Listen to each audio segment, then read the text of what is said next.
ভাবে ফেল ফেলিয়ে হাসে।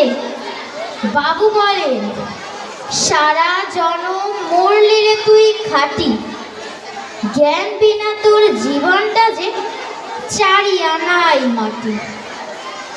খানিক বাদে কহিন, বাবু বলতো দেখি ভেবে, নদীর ধারা কেমনে আসি পাহাড় হতে নেবে? বলতো কেন লবণ পোড়া সাগর ভরা পানি? মাঝি সে কয়, আরে মশাই অত কি আর জানি? বাবু বললেন, এই বয়সে জানিস নেও তাকে? জীবনটা তোর নেহাত খেলো অষ্টআনাই। আবার ভেবে কহিন, বাবু বলতো রে বুড়ো, কেন অমন নীল দেখা যায় আকাশের ওই চূড়ো? বলতো দেখি সূর্য চাঁদে গ্রহণ লাগে কেন? বৃদ্ধ বলে, আহা মায় কেন লজ্জা দিছেন হেন?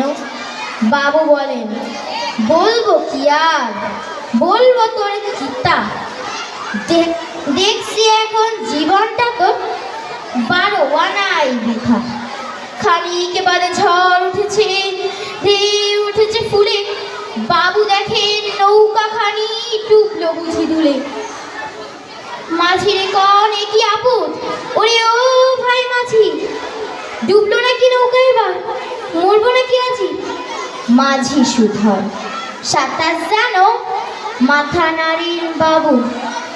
মূর্খ মাঝি বলে, মশাই এখন কেন কাবু? বাঁচলে শেষে আমার কথা হিসাব করো পিছে, তোমার দেখি জীবন খানা 16 আনাই। ধন্যবাদ।